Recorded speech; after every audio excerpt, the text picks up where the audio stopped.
how devotion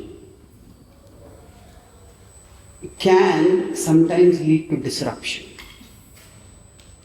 and how we can prevent this, and how devotion is actually meant to lead not to disruption but to contribution.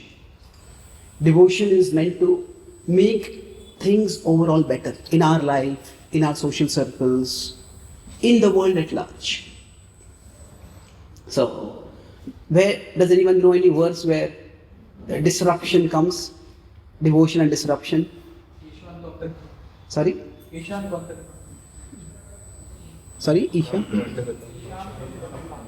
Isha, disruption, where does that disruption come?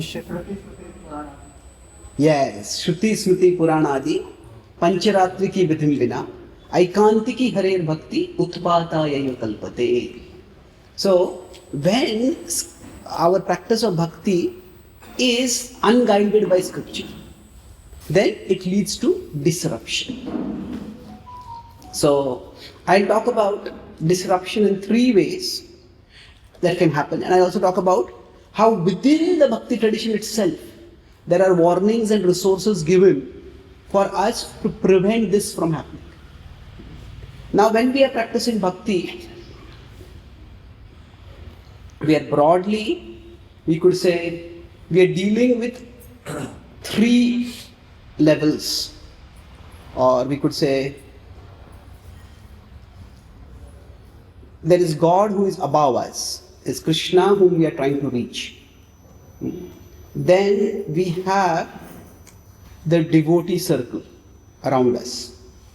Now, this could be people who are already devotees, people who are going to become devotees. That's the devotee circle. And then we also have, now this may be smaller or bigger, maybe it is smaller, this is our family or our social circle that might be there. We may all have this in our profession or our previous life. We may have a social circle which may not necessarily be a devotee circle. So, in each of these, we all belong to some larger wholes.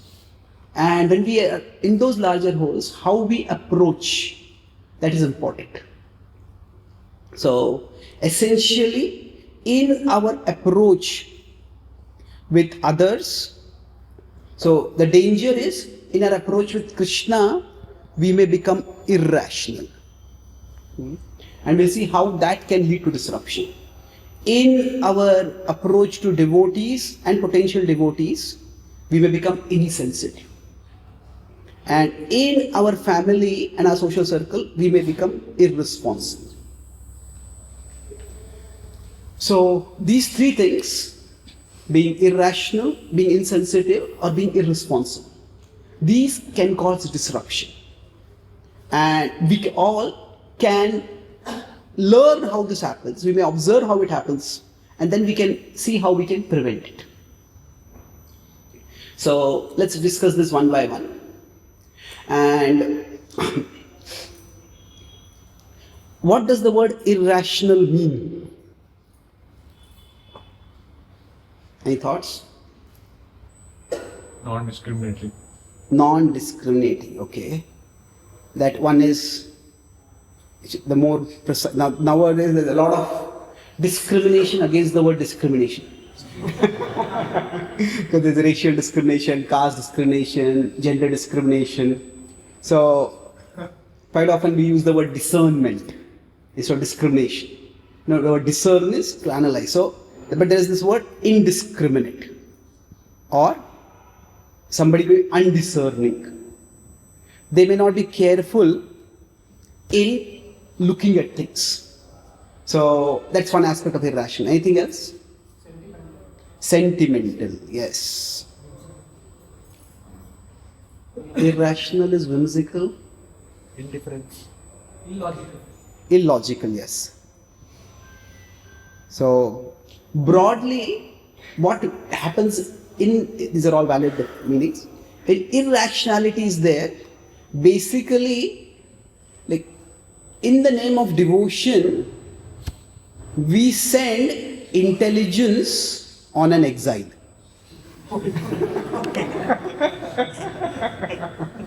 So just as Kai had Ram sent on Vanvas, we send the Buddhi on a Vanvas. We exile the intelligence. So what happens is, in the name of devotion, the intelligence can become devalued. No, don't be a Gyani. Don't be over-analytical. It can be dismissed. Not only dismissed, it can even be demonized. That if you think too much, if you ask too many questions, you will become a perpetual doubting person. What is that? Samshaya Atma Vinashrati. You ask too many questions, you will commit offenses. Vaishnavera Kriya Mudra Vigyahana Bhujaya. Don't ask any questions about other people's behavior. So sometimes when this happens in the name of devotion, that can lead to serious problems. So I'll talk about now each of these ways devotion can be disruptive, can be discussed elaborately, but I'll talk about 3 broad ways in which it can happen. So at a basic level, what can happen is that people start believing in miracles. There is people become very naive. And now, can God do miracles? Of course, it's possible. But there are many claims of miracles, which may actually not be true. So I'll talk about these 3 broad levels of problems. Now, these are not specific to any particular tradition. They can occur anywhere. But I'll talk about these in non-Vedic religions. Then I'll talk about something irrationality can appear within the Vedic religion, and then I'll talk about how irrationality can cause problem in our own Gaudiya Vaishnava tradition. So especially in Christianity, there is this whole concept of faith healing. Faith healing is if you believe in Jesus. You just pray to Jesus, accept Jesus as your savior, and you'll be healed. And there are cases where somebody goes on crutches in front of the pastor, puts some sacred water, and the person just throws away the crutches. I can walk. I have been healed. Now, there are many expose videos about this showing how this is actually elaborate deception. Sometimes it's a psychological fervor that is created, just like there's a placebo effect. Sometimes somebody thinks that I've got a medicine and they feel healed. But if there's actually a serious disease, it doesn't get healed. So sometimes those people are not at all crippled, they just pretend to be. Sometimes they may be, and they seem to get cured. But then after that, it doesn't last for long. So I'm not going to specifically the way in which it happens. But my point is, while miracles can happen, but miracles can also be used to irrationally mislead and exploit people. So sometimes it happens that, say, we go to a hospital which is run by some Christian missionaries. Now, this is not to demonize Christianity at all. No, like the Bhagavad Gita says that there is Shraddha can be Sattva, Rajas, Tamas. So there are Christians who are in Sattva Guna, there are Christians who are Rajoguna, there are Christians who are in Tamoguna. So these are tamasic ways of preaching that are done by some Christians. And the point here is not to criticize Christianity. The point is to highlight how irrationality can lead people to be exploited. And we could find similar examples in the Hindu tradition also. So the point is that if people think that I don't have to think, then they can be very easily exploited. Similarly, fanaticism, extremism, radicalism, generally it happens when devotion to one's particular way of worship, one particular way of religion comes at the expense of reason. This is how it is, this is what you have to believe, this is how you have to live, that's all. And I have a friend in California who has done his PhD in de-radicalization. In the Western world, there's a lot of immigration from the Middle East also. So there is a lot of concern how people who come from the Middle East, how they can be integrated into the broader community. So there is in UK there's a huge immigration. That's one of the reasons UK went out of EU and there was Brexit. But now in London, actually the number of white people is actually less than the number of immigrants. And so they have a lot of concern about, we don't want these people who have come from a different place to become radicalized. So one of the things is that education and employment within the broader world. When people just mix with other people, we have stereotypes about, oh, these people are like this, these people are like this. But when you actually interact with people, when you get educated, when we give reason and opportunity, is this person really like this? This person not? Now, does that ensure that nobody will become radicalized? No, of course, people will still become radicalized. But the point is, radicalization happens because of there is devotion that is at the expense of reason. The Bhagavatam also talks about dharma, about Shraddha in the three modes. So that is intolerant and separatist, and it becomes violent afterwards. So when we irrationally believe whatever we are told without using our intelligence, there's a difference between every religious tradition has to give education, but there's a difference between education and indoctrination. Education is more about how to think. It is about the process of thinking, to develop our thinking ability. Indoctrination is about what to think. It is about the finished product. This is what you have to think, and that's all there is to it. So, what actually spiritual tradition should be giving is education or indoctrination? Education. So, now if you consider, this is within the broad religious landscape where in the name of devotion people can become irrational and violent. Now if you consider in the Vedic tradition itself, so here we can have faith healing and radicalization. So radicalism is basically extremism, fanaticism. Now in the Vedic tradition, we have this whole tradition of, now there are demigods and there are semi-gods. Say me God. I am God. So I am God. So any person who can do a little bit miracles, anybody who can do something extraordinary, they start claiming I am God. I was in America, people put all kinds of crazy things on their t-shirts. I was in a college and there was one boy had a slogan on his t-shirt. I was an atheist till I discovered I was God.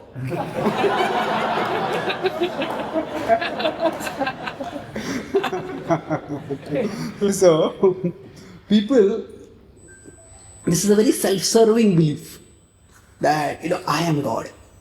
And yes, there are people who can do some miracles. And there are mystic powers by which miracles are possible. But miracles themselves are not the evidence of God. And when there is this claim to be God, the result of that is that the devotion that is meant for God gets misdirected towards someone else. And devotion to that person cannot give higher taste.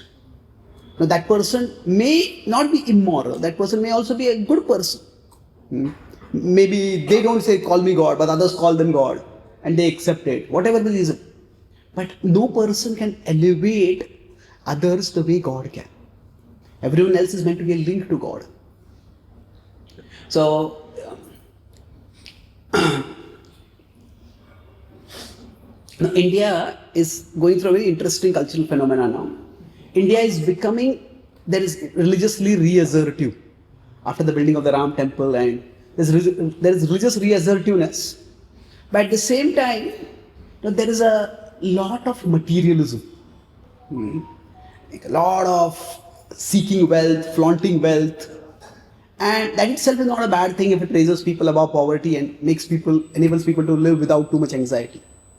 But quite often, it's like India is becoming religious and it is becoming materialistic.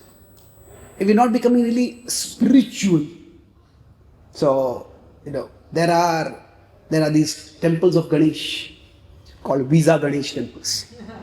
It's like, oh, the biggest obstacle in my life is the American embassy is not giving me a visa. So, oh Lord Ganesh, please give me a visa. So, I was in Varanasi and I saw a temple of Hanuman over there, and right on top of that temple, small temple, is written, "Tum to ho brahmachari, mujhe de do ek nari."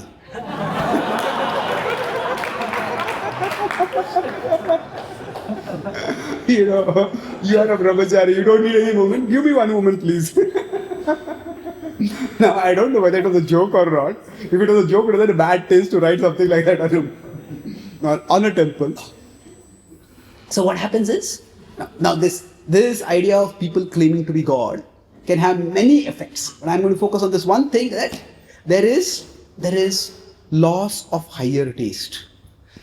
And when there is no higher taste, the higher taste that actually comes by bhakti will make people religious and spiritual. But today what is happening is people are religious and materialistic. Are they necessarily becoming spiritual? That is questionable. So, this leads to a lot of uncritical acceptance of anything and everything in the name of religion. Apparently, it's not only like religious teachers who are made into God. There are temples for movie stars also. There are temples of Amitabh Bachchan, there are temples of Madhuri Dixit, there are temples of many South Indian stars. So what happens is that there was one European thinker. He said sarcastically, but many Indians, many Hindus quote it proudly actually. They put it as the glory of India quote. He says, as far as religion is concerned, India is the only millionaire. Now, what they meant by that, all religions have one God, Indians have millions of gods and they keep increasing. There was one Indian devotee's son, he showed me a quote of how ideas are being circulated. So like this, Indians are becoming more assertive, culturally, religiously. So there's an Indian boy in America, an American boy is asking me, why do you people worship so many gods? And the Indian boy scratches his head and he says, we like to keep backups.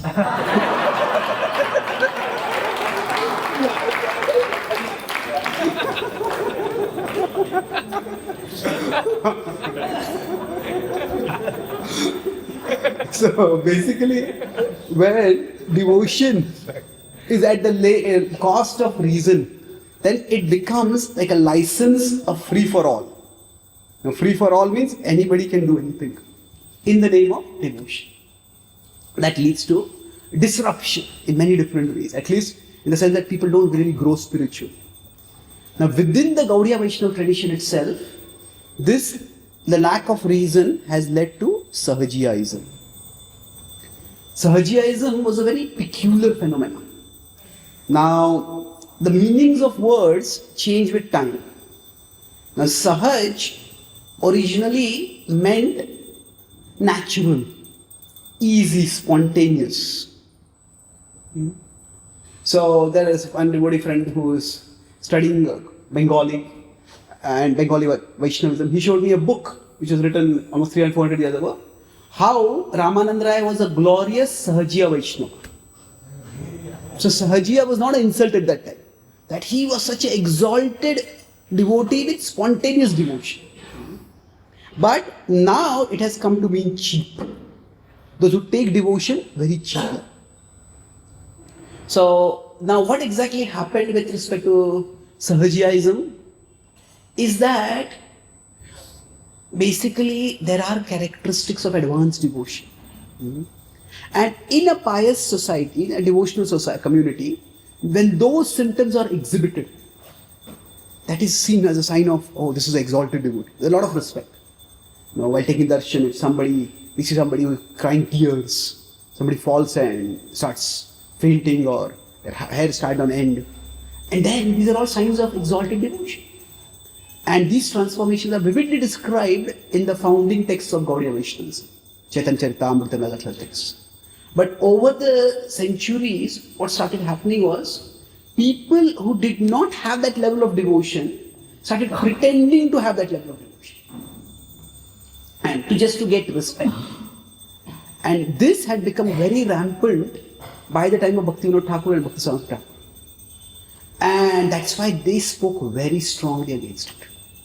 That basically, so there is devotion pretended to be there for the sake of prestige. Now that itself is bad enough. But it can cause very serious disruption when it goes far beyond. The Sahajiism can get at many levels, but at a basic level, we may ourselves claim premature spiritual experiences. So for example, I asked one devotee that, how did you come to Bhakti? So he said, first time I came to Radha Gopinath temple, I looked at Gopinath and Gopinath winked at me.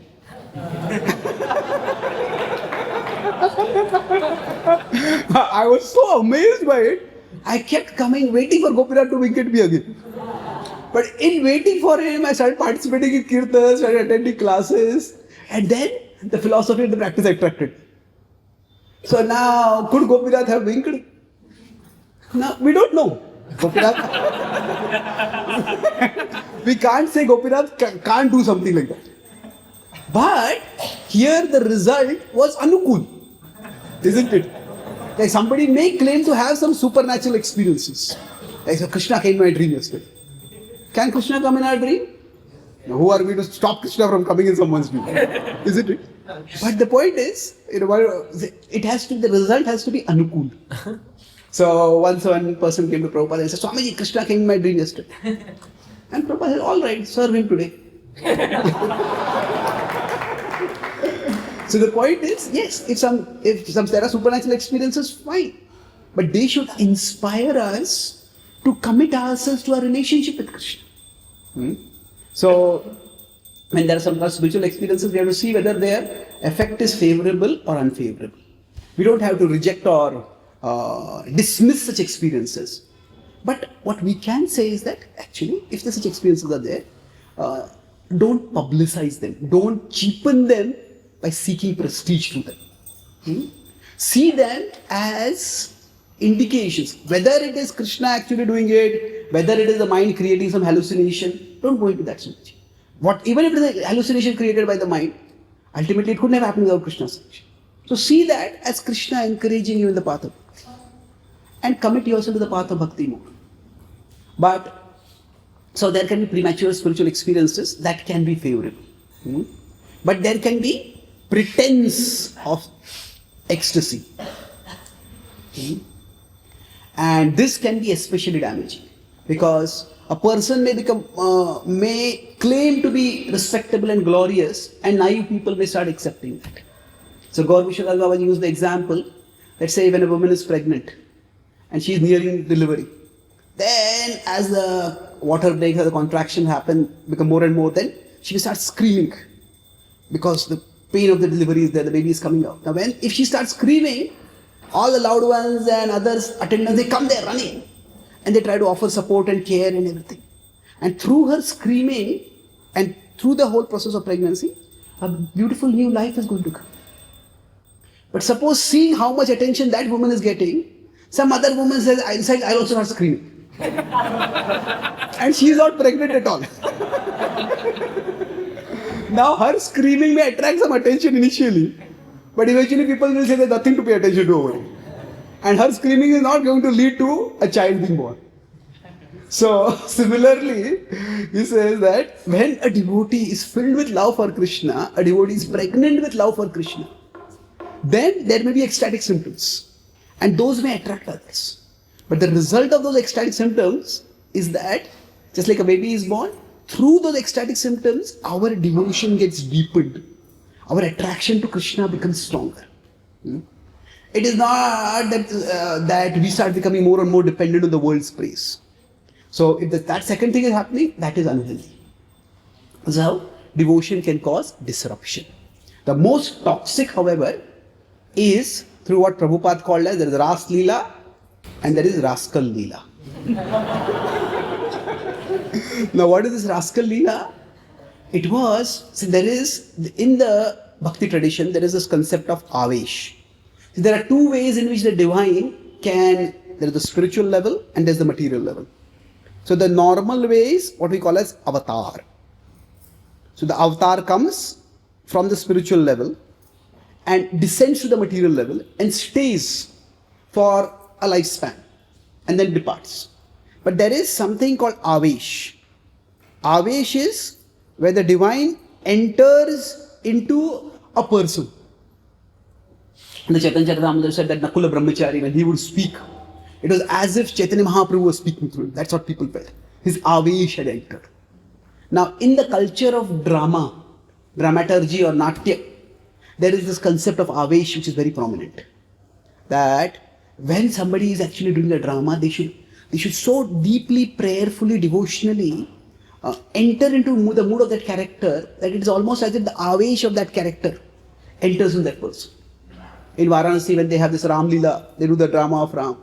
Like the boy who acts as Ram, on that day his father will come and bow down to that boy. Today you are not my son. Today actually Ram is having an avesh to you. So that is the mood over there. So now what happened over time was there were some so-called Gaudiya Vaishnavas, and recently there's a Bollywood movie also made about this, Maharaja, that is the name of the movie. Basically what happens is that there were some of these so-called spiritual leaders, and they said that actually, when we become devotionally receptive, then actually the Lord and His consorts enter into us. So a male spiritual leader will say that actually Krishna is entering into me. And they'll tell their female disciples, Radha is entering into you. And when we unite, it is not mundane, it is spiritual. We are not enjoying, Radha and Krishna are enjoying through us. And this was a complete perversion. And many people get misled by this. And the result of this is that it leads to, it's not just a cheap prestige, it is downright immorality being rationalized in the name of devotion. So this had become alarmingly widespread. And that's why from Bhaktisar Thakur time onwards, these ecstatic symptoms of bhakti, they were more or less respectfully retired upstairs. What do we mean by that? That respectfully retired upstairs means, yes, these are exalted symptoms and we accept that these are possible. But we don't focus on them in our practice of bhakti. In the Bhakti Rasamrita Sindhu itself, there are other symptoms that are described. See, there are some things which are easily imitable. I think Bhakti Thakur would say that, what is the price of the tears of love of God? What is the price of tears of ecstasy? This happened, I think he said, it's just the price of one onion.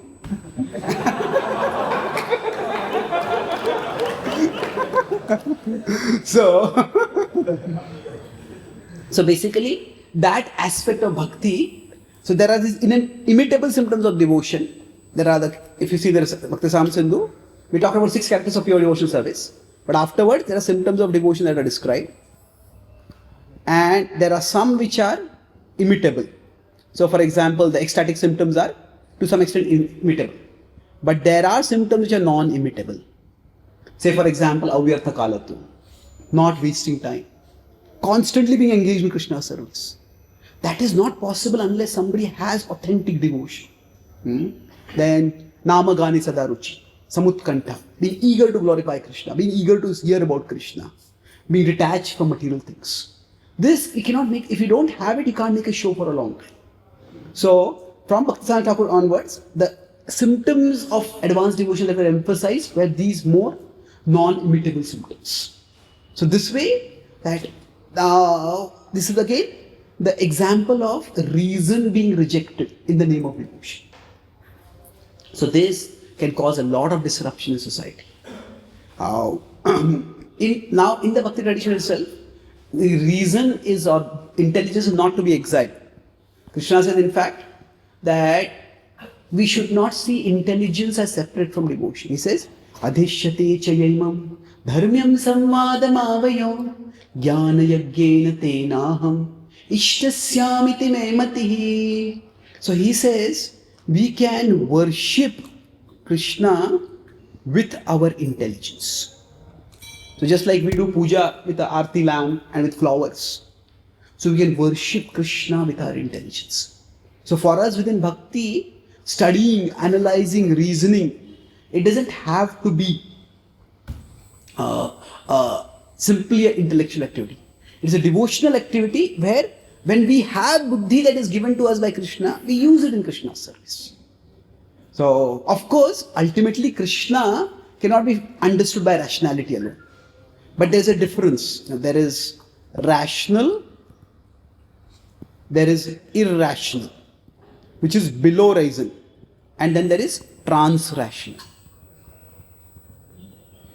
That when we say something is irrational, that means it can't stand the scrutiny of reason.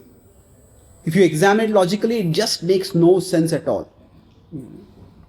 Whereas when something is trans-rational, the scrutiny of reason can't stand before it.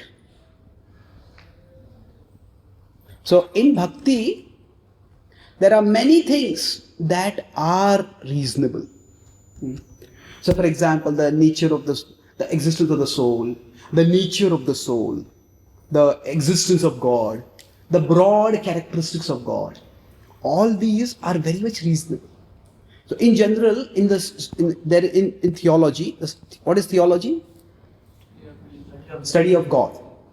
In theology, there are two aspects to it. There is rational theology and there is revelational theology. So rational theology is that aspect of the philosophy and especially the nature of God that can be understood through reason. So that God exists, that God is kind, that God is present in us, these can be inferred through reason, through various forms of reasoning. But that God is a bluish black cowherd boy who plays a flute and wears a peacock feather. There is no amount of reasoning that can lead us to that. Now that is not illogical, that is a part of revelational theology. So that is something, if God is really a person, every person will have their preferences. And those are features of their personality and we accept that. So Bhakti acknowledges that not everything about God can be understood through reason. But that does not mean reason has to be exiled for understanding. We go as far as reason goes and then we go further. We go further. We don't let reason stop us. But we don't reject reason. So the relationship of reason with devotion can be that the one extreme is rejection. The role of reason in devotion. One is rejection, the other is domination. If something does not make logical sense, I will never accept it. But the balance stage is utilization. To whatever extent we have been given buddhi, we have to use it. Tad viddhi pranipatena pariprashnena. We have buddhi, we need to use that buddhi. So utilization. Some people have a lot of intelligence, lot of analytical capacity. They will use that in Krishna's service. Some people may not be that analytical. Then whatever intelligence they have, they use in Krishna's service. But rationality needs to be used. So that's the first point. Within the Bhakti tradition itself, there are safeguards to prevent devotion leading to disruption in the name of irrationality. What is the second one? Do you remember? Insensitivity. Yes, insensitivity. So sometimes, in the name of devotion, what can happen is that when we start understanding the philosophy of Bhakti, hey, this makes so much sense.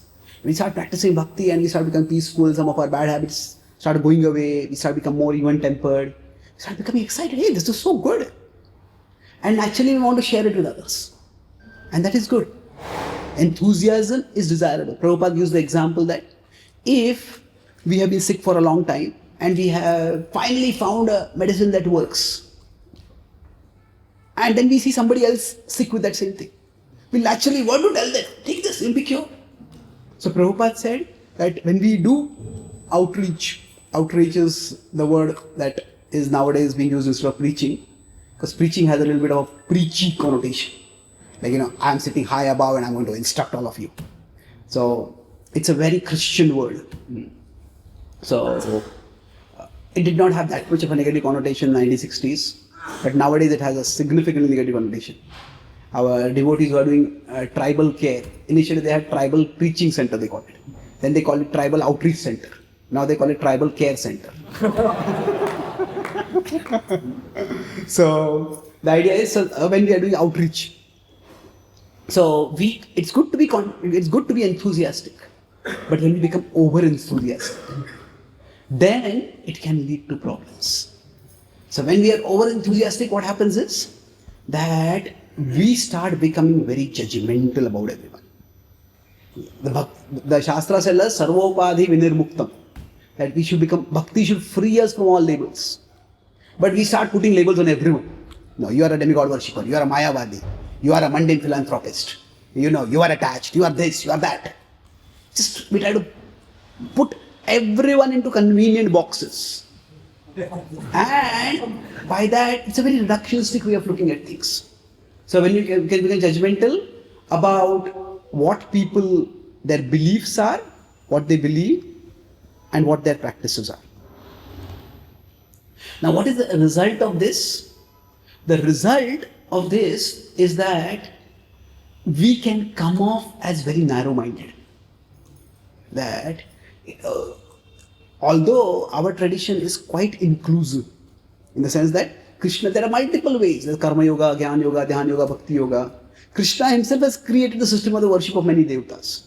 Now, of course, there is a ultimate reality. Krishna recommends us Sarvadharman Parityajya. But there is nowhere in the Bhagavad Gita that Krishna condemns Karma Yoga. There is nowhere in the Bhagavad Gita that Krishna condemns Jnana Yoga. There is nowhere in the Bhagavad Gita that Krishna condemns Dhyan Yoga.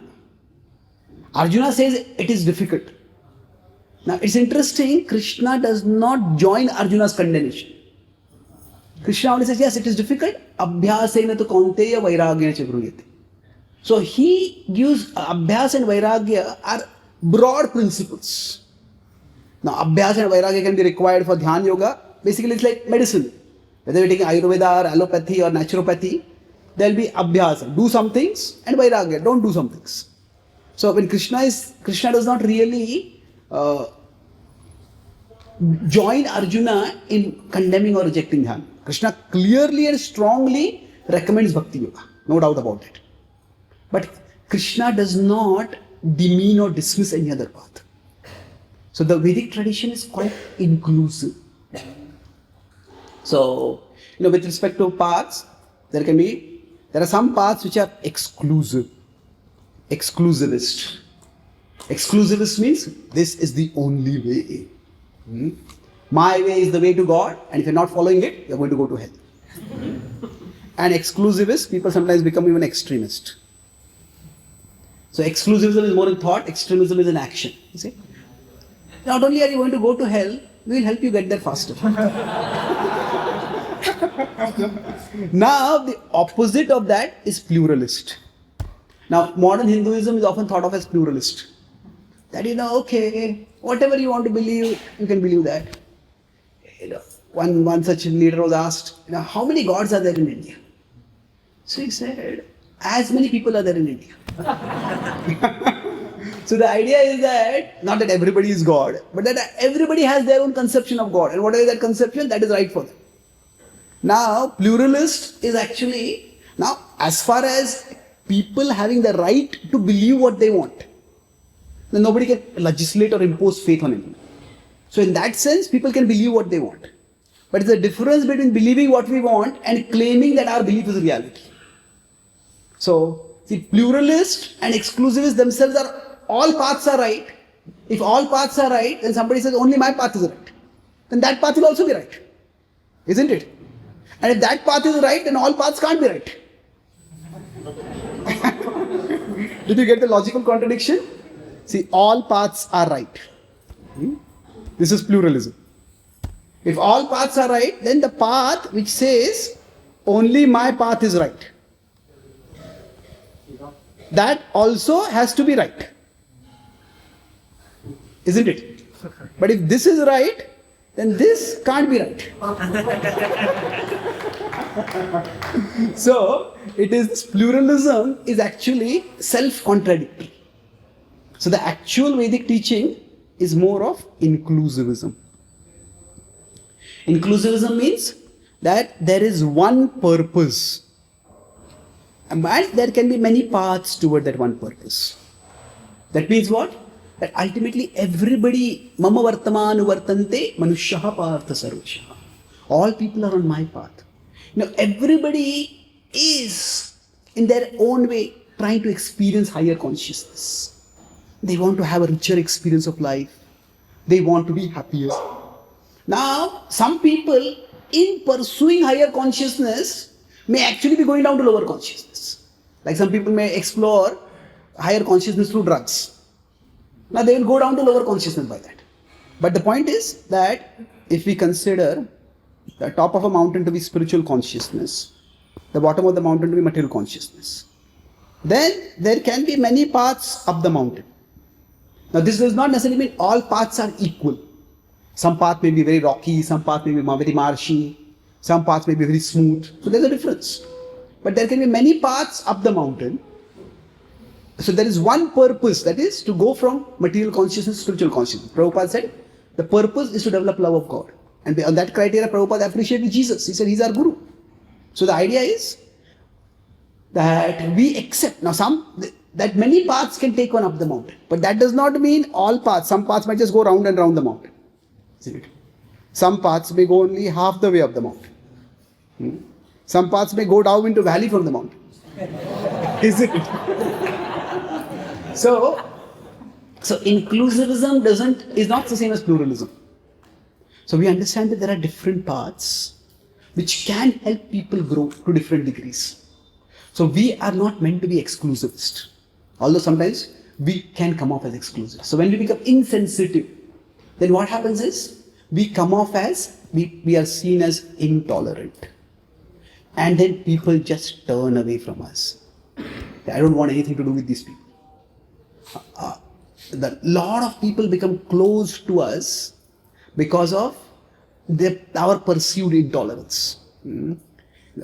So this is something which Krishna himself warns. We should avoid it.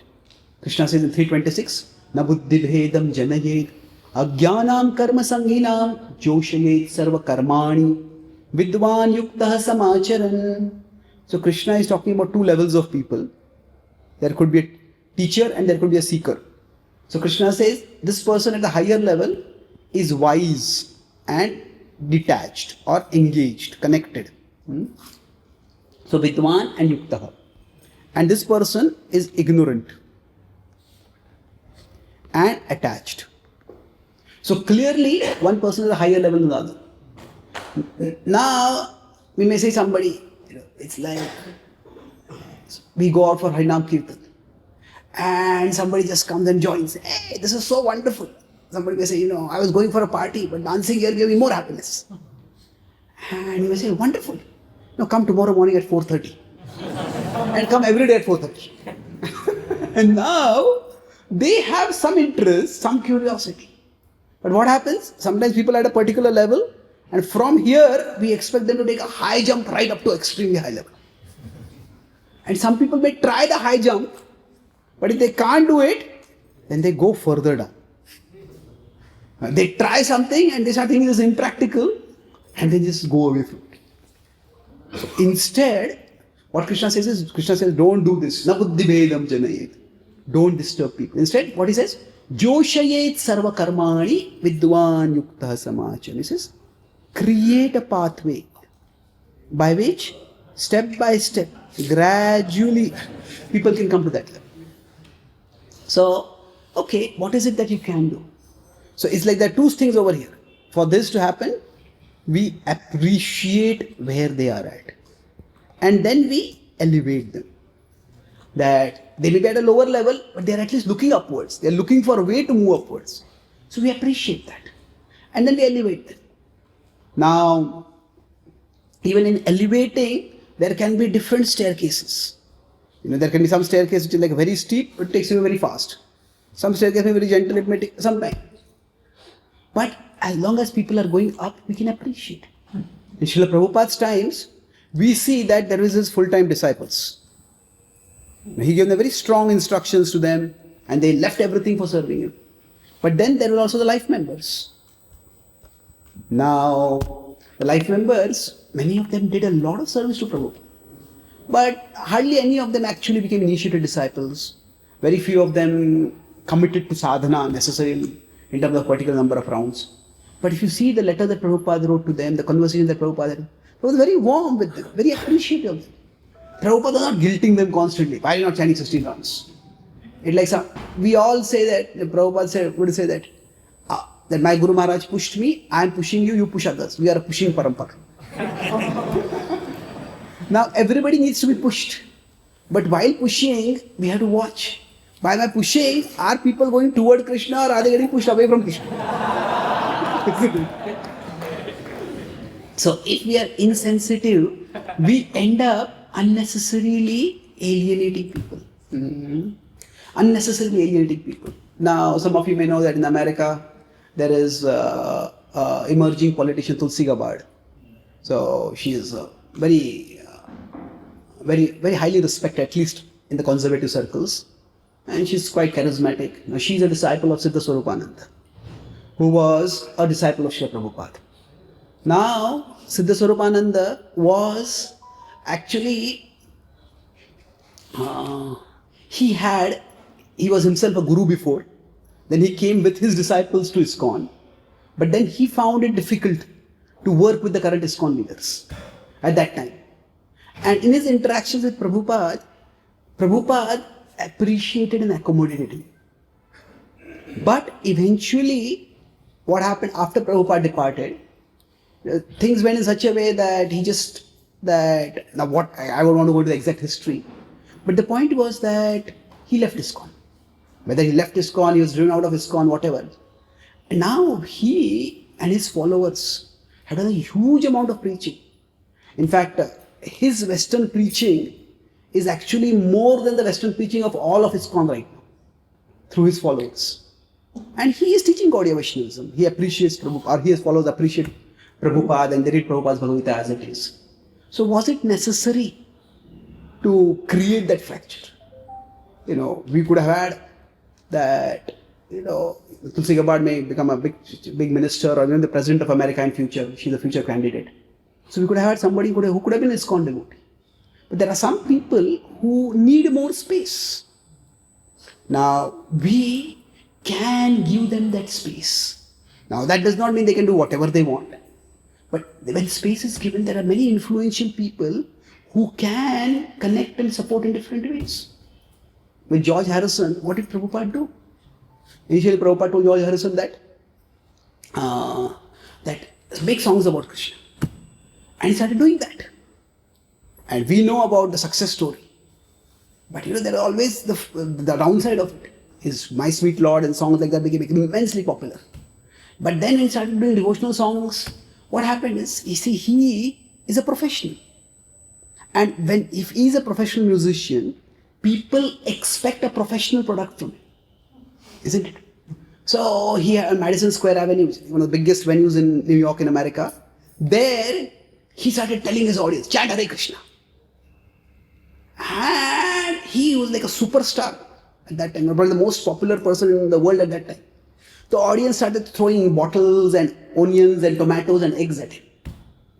And all his reviews started tanking. And people started saying that, this George Harrison was such a great talent, but he got involved with this Hare Krishna cult, and the world has lost such a great musical talent because of that. Then he came and met Prabhupada. Now to understand this, to understand what is the problem over here.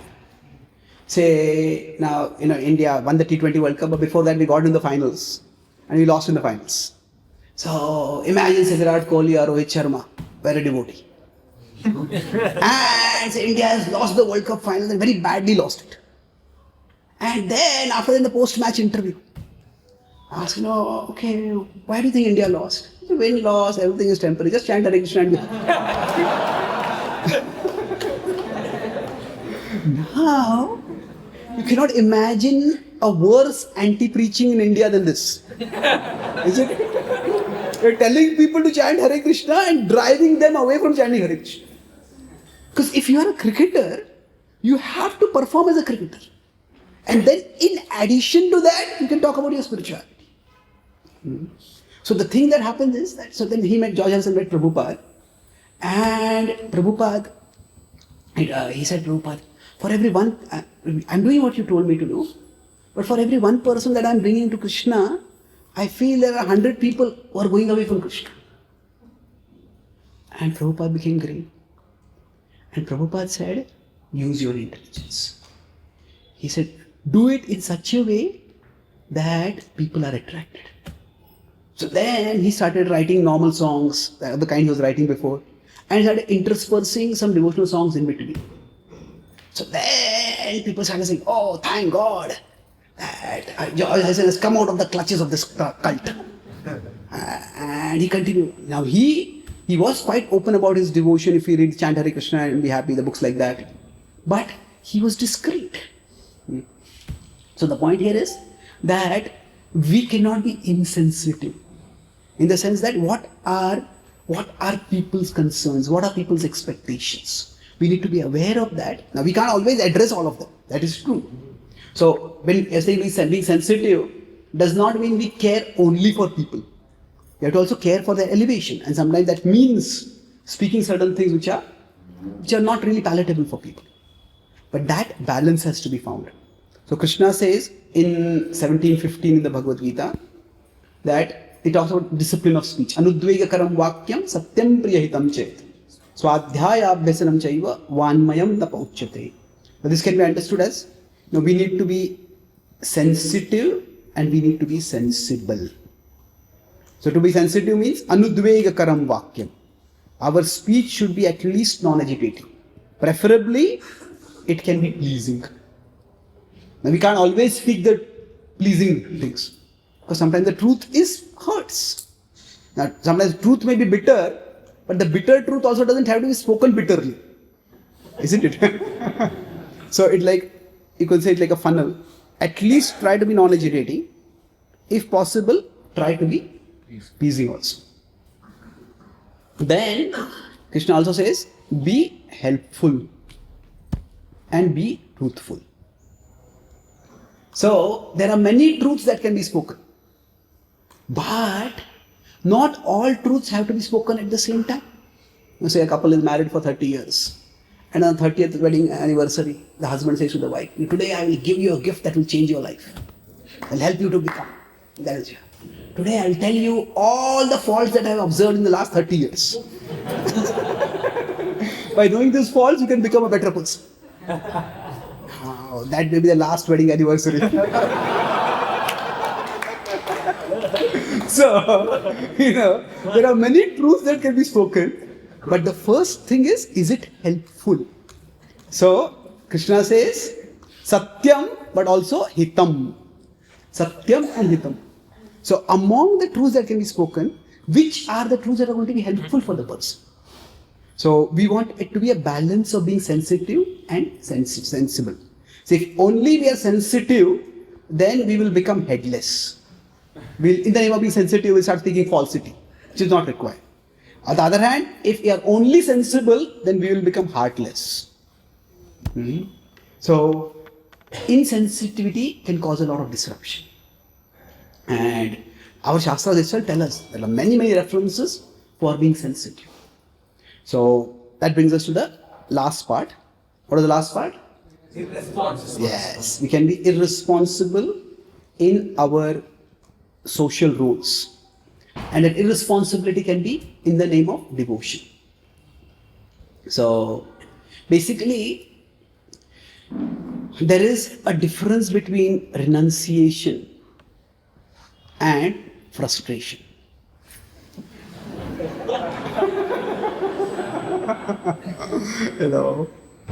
I had one experience, and Radheshapur has apparently had a similar experience. Maybe it was the same boy who had come. But anyway, I was in Pune. I was sitting in the guest reception and one boy came. He says, what is the process of joining here? I said, you want to become a brahmachari? He said, yeah. Okay. He says, I had not seen him come to the temple, had not seen him serious with me. So I asked him, are you serious about becoming brahmachari?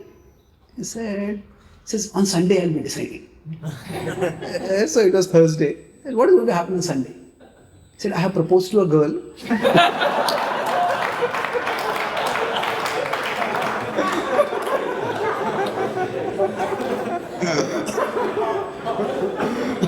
If she says no, I'll become a brahmachari.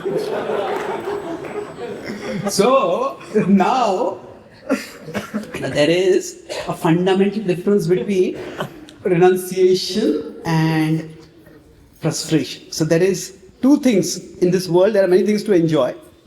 There is the desire to enjoy and there is the availability of the enjoyment. So basically, what happens is, when there is frustration and when there is renunciation. In frustration, the desire is there, the availability is not there. In renunciation, the availability may be there, but the desire is not there. So, frustration is not a qualification for renunciation. Frustration may make one start exploring spirituality. But afterwards, one has to develop positive spiritual attraction. If one does not develop that positive spiritual attraction, when that spiritual attraction leads to a higher desire, that higher desire becomes stronger, then the lower desire starts declining. So we may have desire, but at least, even if the desire is present, we should not have the desire for the desire.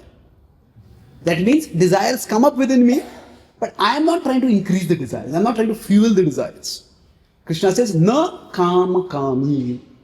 Don't be a desirer of desire. Desire comes in apuryamana machala pratishtam samudramapa pravishanti yadvat. Tadvat kamayam pravishanti sarve sajanti mapnoti na kama kami. So he is the example of a river flowing into an ocean. So the river is flowing in, but the water does not overflow out. Like that, desires may arise. When we say be free from desire, does not necessarily mean there is no agitation. Krishna later says that as long as we have a body, desire will be there. Shaknoti haivaya sodu prakshari vimokshana. Kama krodhodbhavam vegam sayukta sukhinara. Certain level of desires are just biological desires. They'll arise, but we don't indulge in those desires. We don't look forward to those desires. We don't feed and fan those desires. So, renunciation is very different from frustration. So many times, when we talk about devotional renunciation,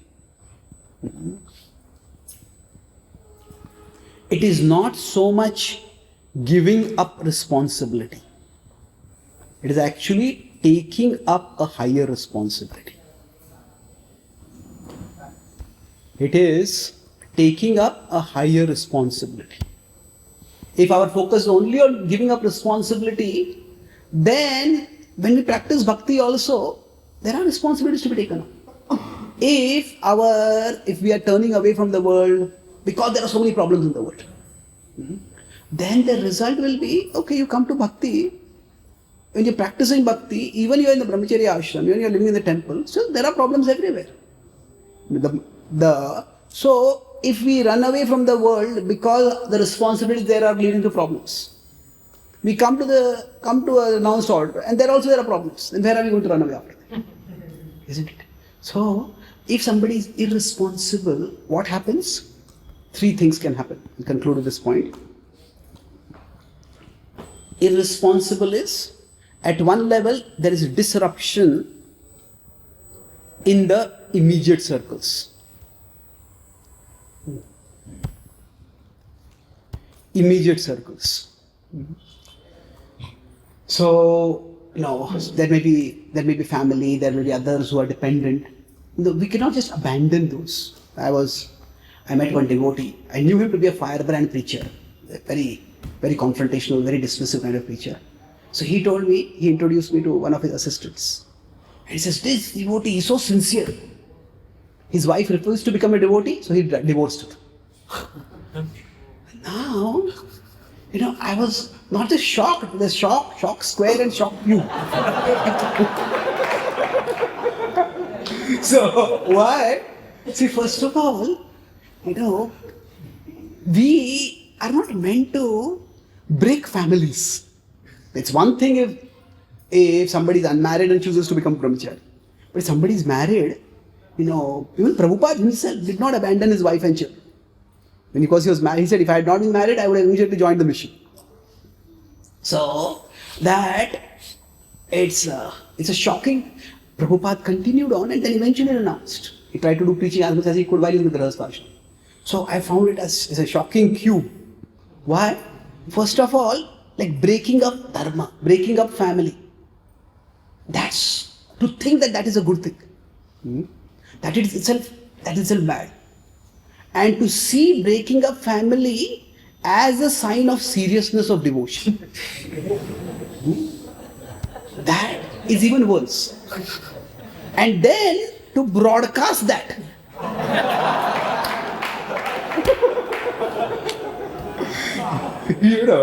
See, generally, whatever the leader glorifies, everybody tries to follow that. Isn't it? So, do we want to glorify that? Now, sometimes, for whatever reason, sometimes families may break. That's unfortunate. It's tragic in some ways, but sometimes unavoidable. But we don't want to ever glorify that. We don't want devotion to be used as an excuse for doing that. So, in the immediate circles, there is disruption because of that. So, we don't want to be irresponsible. But beyond that, what happens is, in the broader society, the perception is created. What is the perception? The perception is that we are escapists. There was a survey done in America. In the Western world, our movement went to various stages. So initially, we had devotees everywhere. Doing kirtan, distributing books. So there were some surveys done of how many Hare Krishna do you think are there? So the count that people gave was between 50 to 100 times more than the actual number of devotees. Because we are so visible. But then they asked, what do you think about the Hare Krishnas? So there many replies came. Some people, these are cultists and these are that. But those were like a fringe minority people. Those who were very anti-cult campaigners. But one significant opinion that was there in America, that came in that survey was, what do you think about the Hare Krishnas? A jolly bunch of impractical people. They're jolly, they're singing and dancing, but they have nothing to do with the real world. Now we say this is not the real world, that is the real world.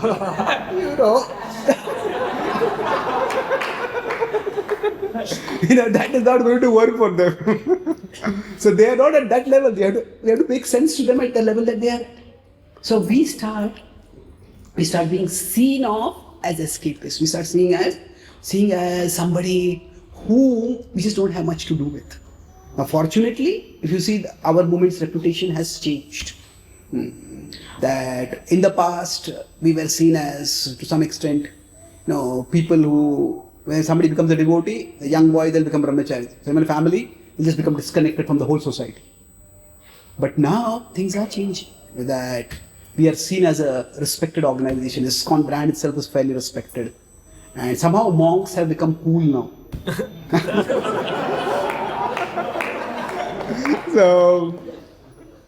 So many of our devotees are writing books.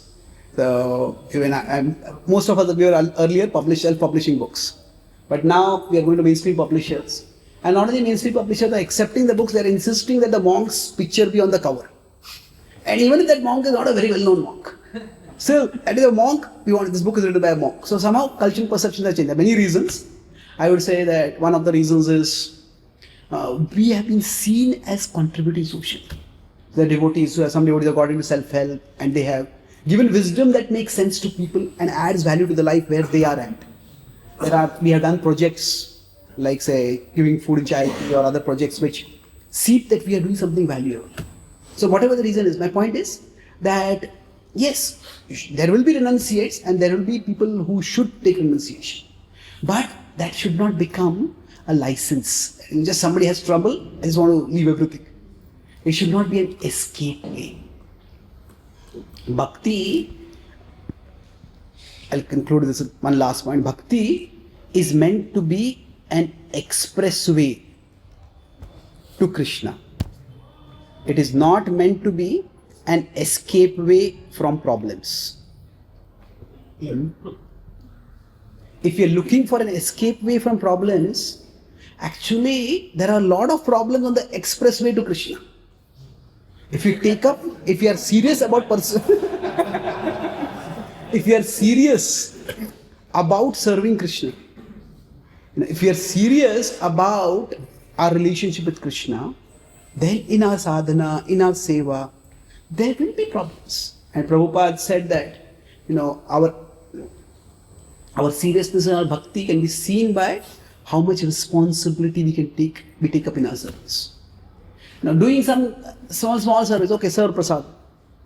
Okay, serve prasad and we go away.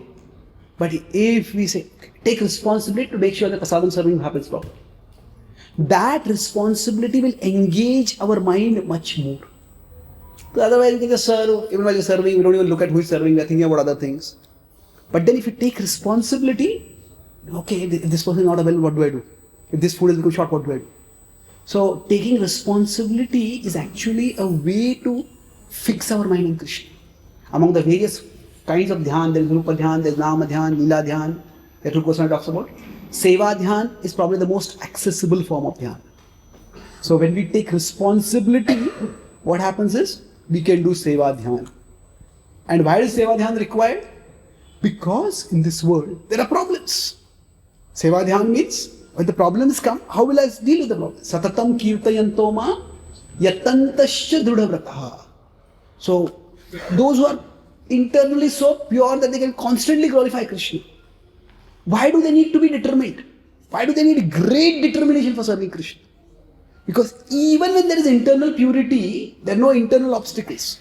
Still, the nature of the world means there will be many external obstacles. And to face those obstacles, we need determination.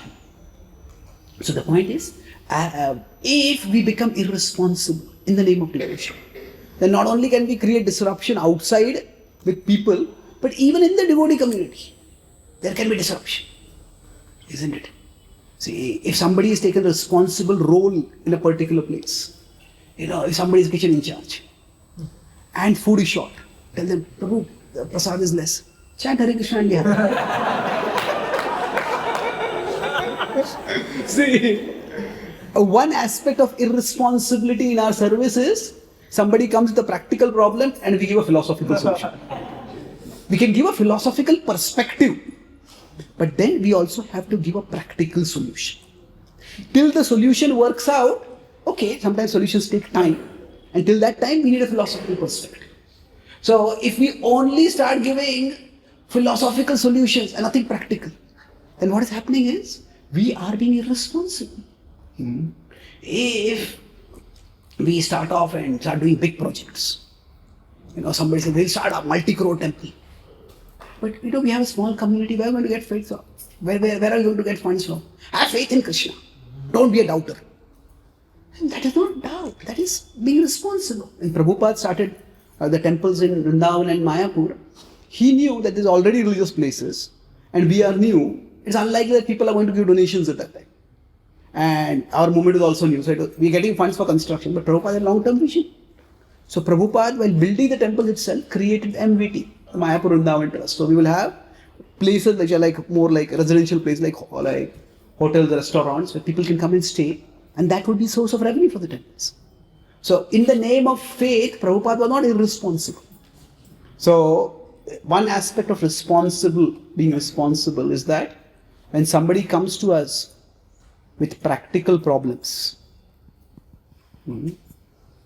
then what we need to give them is, we can give them a philosophical perspective. Okay, this particular thing is happening over here. It's very disturbing very much. Okay, how do I make sense of it? Philosophical perspective is important, but along with that, there has to be practical solutions.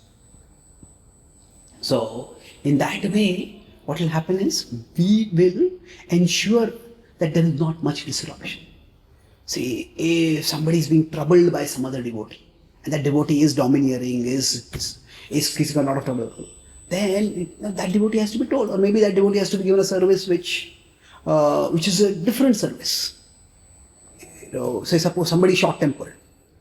Now some devotees may have anger issues from the past, and their anger may have gone down, but still it may be above the acceptable level of anger. Isn't it? So now if somebody is very short-tempered, and you put them in charge of devotee care, now, and devotees come and go, Prabhu, this devotee spoke so harshly to me, this devotee did this. And we tell that devotee, Trunadapi Sunichena Taro. So, no, at that time we have to take some practical action. We don't want to condemn that devotee. Everybody is conditioning. But that devotee needs to be given some other service, isn't it? If some devotee has too much attachment to prasadam, then maybe that devotee should not be in charge of Mahaprasad. Isn't it? Otherwise, there is no Mahaprasad left for the guests. So, sometimes practical things also have to be done. There is now, so within our, so now here, how is it related to irresponsible? If somebody is in a responsible position and they feel that I don't want to deal with any problems. Okay, this person is creating problems, but you don't create a problem for me, you just learn to tolerate. Now, tolerance is important, but tolerance doesn't mean that wrongs keep going on and let them go on. So, being responsible means that if we take a position, then whatever challenges come with that position, we need to be ready to take up those challenges and deal with those problems and come up with reasonable solutions. So otherwise, even in the devotee community, there can be disruption. Now, why is this happening? Why is this happening? Many people, many times, this happened in America, I don't think they've done it in India till now. What has happened is in India, we already have so many devotees that if some devotees go away, nobody even notices, or people don't care. But in America, we don't have so many devotees. So they did a survey of many people who left Bhakti and asked what were the reasons. And generally the insider view is they're insincere, they couldn't follow the standards, and that's why they left. But the actual survey, what it showed was that they felt we were dealt badly with devotees. That, some devotees dealt badly with us and others just didn't care for us. So that's why we felt that we don't want to belong to this community. So now, then, when actually the leaders were talking with, the leaders thought that we are telling you just to learn philosophy, We all have to become tolerant. But that's not the only part of the philosophy. There are many other parts of the philosophy. Isn't it? Krishna did not tell Arjuna, Kauravas have done so much atrocities to you. I told you Matra Sparshas to tolerate. No, there are times when changes have to be made. So, otherwise, even within the devotee community, there can be disruption. But if you actually understand Shastra and follow Shastra, then we will act in such a way that we will take responsibility. If we can't take responsibility, we will gracefully step away from the responsibility and let somebody else take up the responsibility who can actually deal with the issues. And that way, the disruption in the devotee community can be minimized. Now still, this world is going to be dukkhalaya, and we can't avoid that. So, never is it that there will be no problems, but the distress in the world, there is some level of unavoidable distress. And there is avoidable distress. Or, let's not use the word we'll use, slightly different. So, there is irreducible distress. Say, for example, birth, old age, disease, death. This is irreducible distress. But there is reducible distress. This comes from the Triveda Tapa. The Adhyatmik, Adibhautik, Adidaivik. We can decrease this distress. Now, if we learn to eat more healthy food, the Adhyatmik Klesh can be decreased. It cannot go away. We'll all have some diseases. If we all learn to care for each other, become more sensitive, the Adibhautik Klesh can be decreased. If we take a proper precautions, the nature will always have its problems, but we can minimize the Adhyatmik Klesh. So, it is our responsibility. We have to learn to tolerate. There will always be some unavoidable distress. But this avoidable distress, it is our responsibility to deal with this, to reduce it. Now, of course, it is our tolerance to accept it, to live with it. So, but we say that To consider, there are two extremes, to consider all distress to be irreducible. Every problem comes, this is just the nature of the material world. If some guest comes to our house and they say, Prabhu, I'm feeling cold. What to do? This world is dukkhalaya. Well, I don't know if this world is dukkhalaya, your house is dukkhalaya. Isn't it? It's avoidable distress, we should avoid it. So, on the other hand, is to think that all distress is reducible. That you can come to a utopia where there will be no problems in our life. That is not going to happen. Now, when people have this idea that all distress is reducible, they actually multiply the distress. No. I was in Canada and I stayed at one devotee's home. So the husband is a marketing agent for a big company, but he also is a priest. He has learned slokas and he does marriage ceremonies. And his wife is an attorney. She's in family law. Now family law is just a polite word for divorce. That's the primary thing. So they joke with him. We are the real power couple. People come to him to get married, they come to me to get separated. But the Bhakti was telling me sometimes people come for utterly trivial reasons. In the West, there is this whole policy called no fault divorce. That you don't have to give any reason. They're just incompatible. And no fault of anyone. It's like if sometimes we take a phone contract. I have 6 months. I want to be with this company. And in some liberal countries, it is easier to get out of a marriage than it is to get out of a phone contract. That's how easy they have made it. It's terrible. So anyway, so this brother is telling me that sometimes people come with such strange ideas. So reasons for divorce. So this one woman had come, a Canadian woman. She said that, okay, I want to separate. What is the reason? And she said, my husband and I can't agree on the AC temperature in our home. Now, there are so many people who don't have an AC in their home. There are so many people who don't even have a home. Now, she said, you really want that? This is the reason? She said, actually, I believed that he is my dream partner. He is my Mr. Right. And if he were my soulmate, then our body temperature should be synced.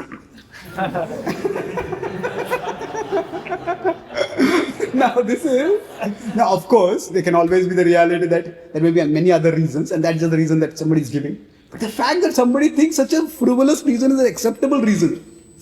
So there are no perfect situations in the world. There are no perfect things in the world. So if we accept that all problems will be reducible, so we need to tolerate some problems, tolerate what is irreducible, but we need to mitigate what is reducible. And being responsible means to know, what is it that I need to tolerate and what is it that I should mitigate. Mitigate means counter-correct. So in this way, devotion, we can prevent unnecessary disruption and we can move steadily and smoothly towards Krishna through the practice of our bhakti. So I'll summarize what I discussed. Broadly, we talk about disruptive devotion today and how it can be prevented. So 3 parts. What is the first part? It can be irrational, especially in our approach with God. And there I talked about in religion in general, there could be claims of faith healing and there could be radicalism. So where people send their intelligence on an exile. And in the Vedic tradition, there is this whole say me God. Isn't it? I am God. And the result of that is what? There is no higher taste. Because worshipping some so-called God is not going to give us higher taste. And that's why we have this curious phenomenon that religion is increasing in India, but materialism is also increasing. Then we talked within the Gaudiya Vaishnava tradition itself. I will talk about Sahajiyaism. So in Sahajiyaism, I talked about 3 things. First is that somebody has some supernatural experiences. Somebody says, I saw Krishna winking at me, Krishna came in my dream. Then we have to evaluate. If it's favorable, it's okay, but keep it private, don't publicize it. If it's unfavorable, that means we start using it to say that I am a special devotee, therefore I don't need to practice bhakti. Normal rules, that's not good. Then there is imitation of ecstatic symptoms. Where somebody claims to have certain things, so by which they can get prestige in society. We talk about this pretense of pregnancy, that a woman may do that just to get some attention and affection. And then lastly we talked about rascal leela, where somebody misuses the idea of avesh. Then I talked about the second part, insensitive. So when we are insensitive, what happens is we disturb and alienate people. Like somebody is here and we are here. So we try to get them to go all the way up, but instead they can't and they down. So we don't want to be extremist. We need to create step-by-step path by that they can gradually move upwards. So being sensitive means understanding their level and guiding them according to their level. So we talked about how speech needs to be both sensitive at one side and sensible on the other side. So we discussed about how it needs to be non-agitating and pleasing, anudvegakaram and priyam. And similarly, it needs to be hitam, helpful, and then truthful. So this way what will happen is, if we go towards one extreme, we will become headless. Go towards the other extreme, we will become heartless. And by this, potential devotees may go away. Even devotees themselves may feel troubled by insensitivity. And lastly, we talked about irresponsible. Irresponsible with respect to our responsibility. I talked about the difference between renunciation and frustration. There's significantly different. There's a desire is there, but the availability is not there. That is frustration. Whereas renunciation is where the availability is there, but desire is not there. Desire and availability, we talked about it. And then, so with respect to renunciation, it is something which has to come gradually, and then we can talk about how bhakti is not so much about giving up responsibility, but it is about taking up higher responsibility. So, taking up higher responsibility means that we take up the responsibility to serve Krishna, and then responsibility in our service. We talked about how if a practical problem comes up, then what is required? Yes, we can give a philosophical perspective, but also we have to give a practical solution to it. Otherwise, if you are only going to give a philosophical perspective, then that's also okay, but then we should not be in the responsible position. So in this way, we can ensure that our devotion doesn't become unnecessarily disruptive. We talk about distress. There is irreducible distress, and that needs to be tolerated. But there is reducible distress, and that needs to be mitigated. Thank you very much. Hare Krishna.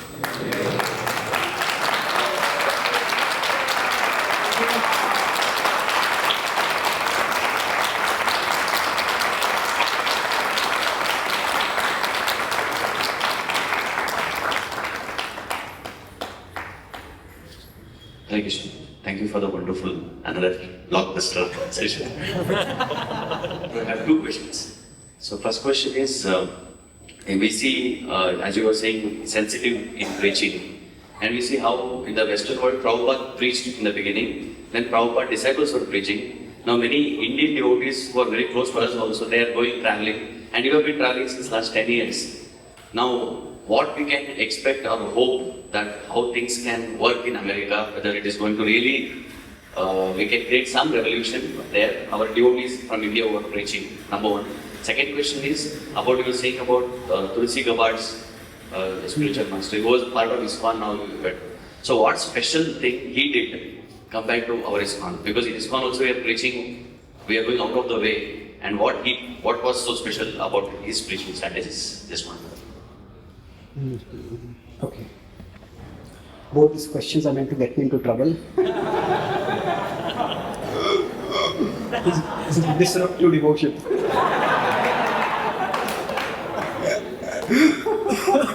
Well, not necessarily, but two things.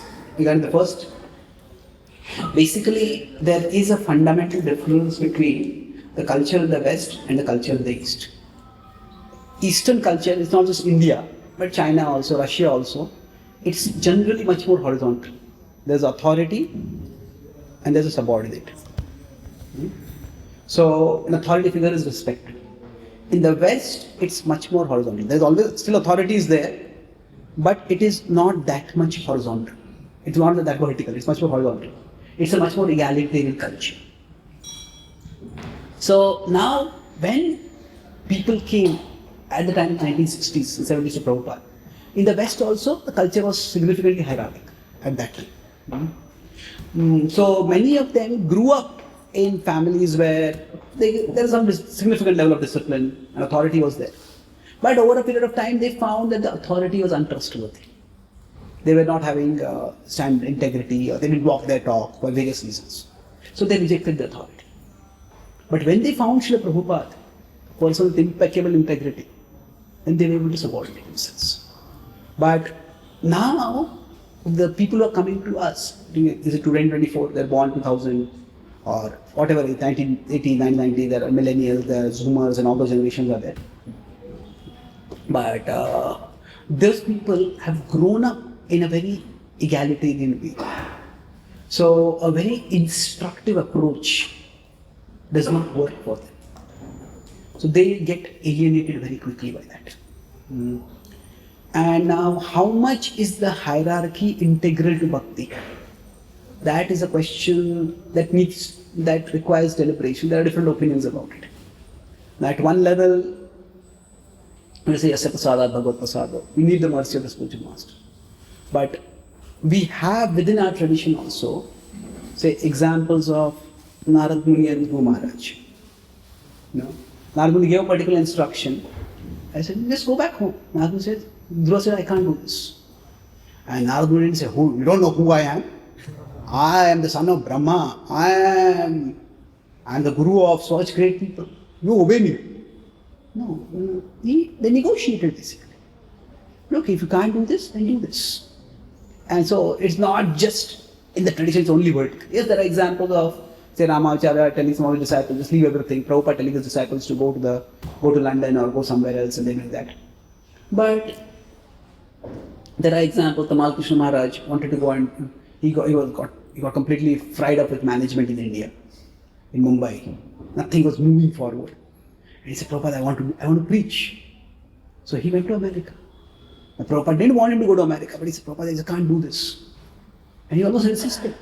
Prabhupada reluctantly allowed him. But then the Radha Mudabas party came out of that. So he negotiated with the spiritual master. And there's a letter of Prabhupada in 1975. He writes to one of his senior disciples. He said that, what is it? Now that you are a senior person, I cannot give you instructions. I can only give you suggestions. So there are different modes. So that is open to question. But in India, the way bhakti has been presented, in India still we have that hierarchical culture. So this mode of operation works. Now of course in India also, there's a large number of people who do not come because we are too hierarchical. But India's population is so high that even if those people are not coming, there are still many people coming. So now in the West, our attempts to reach to people have been tough. Now there will always be exceptions. There are people who may be already very spiritually evolved, just born in that country for some reason, and they just, in spite of whatever upbringing, culture, they still take bhakti. That is possible. But those will be rare. So, right now, Western outreach is a big challenge. There are some levels of success, different devotees are trying different things, and that's how some of us are doing yoga, some devotees are like preaching through yoga, some are going more through like mindfulness and retreats and things like that. So more like a soft landing for people to come to Bhakti. Now, right now, the problem is threefold for us over there. There are basically in the West, one problem is there are no or very few Western devotees. Then there is another problem is there are few full-time devotees. Because now there are mostly Indians over there. And the Indians who go there, who go to America are very successful, very career-oriented. That's how they crack through all the competition and go there. Now they are not interested in becoming full-time devotees. Very few of them. So we have temples which were built when we had lots of devotees. And now we don't have people to take care of those temples. There are some temples where you go for the morning program, there are more deities than there are devotees. It's unfortunate, but it happens. So we have very few devotees over there. So especially full-time devotees. There are Indians who are becoming devotees, and they are very dedicated in their own way. But what has happened is that when we were largely serving the counterculture, we took temples or we took land. We got temples in the place where those people from the counterculture were living. But often now those areas have become high crime areas. And Indians don't want to take their families over there. Or if they go, you don't want to go at 4 o'clock in the morning. So the location is not ideal. So that's why there's a huge shortage of devotees over there. Many times Indians go there as paid pujaris. Many people from Mayapur go there. And then there is a whole place where the pujaris who go there, they stay there for some time until they get a green card. After they get a green card, then they leave the pujari service and they get married to someone and they take up jobs. There's one place called New Orleans, where it's like you go to anywhere, a typical cab driver is a devotee. The typical petrol pump person is a devotee. They're all people who had gone to the temples as employees and they have left. So basically, full-time devotees, it's difficult to have them over there. And the third issue over there right now is related to the second one only, but that it is that we could say that there is a lack of guidance. Because what happened is there are many first generation Prabhupada disciples. First generation Prabhupada disciples are there, but they have become relatively old. And most of the devotees who are coming to the temples, they are grihasthas. Now the Prabhupada disciples might have been grihasthas, but they lived a missionary life. Missionary life means that they never had careers, they never had responsible, successful lives. So for them to guide the grihastha devotees becomes very difficult. So devotees are inspired and doing things, but sometimes they don't get the guidance that they can look up. They respect the Prabhupada disciples, and I'm talking about all Prabhupada disciples. So there's a lack of, there's almost like see, imagine if you come to a temple and there is no one, say you are 30, 35 years old, and there are a number of other people who are 30, 35 years old, and the only preacher who is there is a 75-year-old. There's nobody at the age of 50, nobody at the age of 60, nobody at 45, nobody at the age of 60, 75, 65, whatever. So there's a big gap. So now at one level, visiting preachers have been serving this gap. Now of course another thing is that as our movement has come to the next generation, preaching also is a little more rational, a little more systematic. So that gap is being served by full-time preaching, by visiting preachers. Now our youth preaching that is being planned, that is primarily at this stage to address the shortfall of full-time devotees. Full-time devotees doesn't necessarily mean brahmacharis. They can be grihasthas also, but they stay near the temple and they take up responsibility in the temple. And this is where Radheshyam's service attitude has been immensely appreciated. Initially there was some concern. These Indian brahmacharis want to attack America is gone. So many brahmacharis are coming. What are they coming for? There was a little concern. But recently, so over 10 years I have been going there. I have become good friends with many of the leaders. So several of the leaders, some of them who are also very, very careful and also a little critical. They appreciate. Radheshyam said that I want to ensure that every temple has at least 10 to 20 devotees who can take up responsibility in the temples. There are Prabhupada disciples who are 65, 70, 75. One temple where there's a 75-year-old Prabhupada disciple, and he is doing all the worship of the deity. He is one of the leaders over there, and he is very strong that deities should not be served by paid pujaris. So paid pujaris can come, but he doesn't want it. He shouldn't be exhausting himself so much. So that service attitude in terms of providing devotees, that is something which is very laudable, and that is being appreciated widely. So now this, how are we targeting this? This youth preaching right now is primarily for Indians. There are Indian youth who go from, so we have a lot of experience in reaching out to Indian youth, decades of experience our youth preachers have, and more or less the same model is being replicated over there for Indians. And the plan is, this has already started bearing results. There are several temples where there are some temples which have already provided some facility for devotees are going to colleges or working, like we have our yogas and our youth center was provided in the temple only, and the temple there are people who are taking a lot of services, so leaders are very appreciative for that.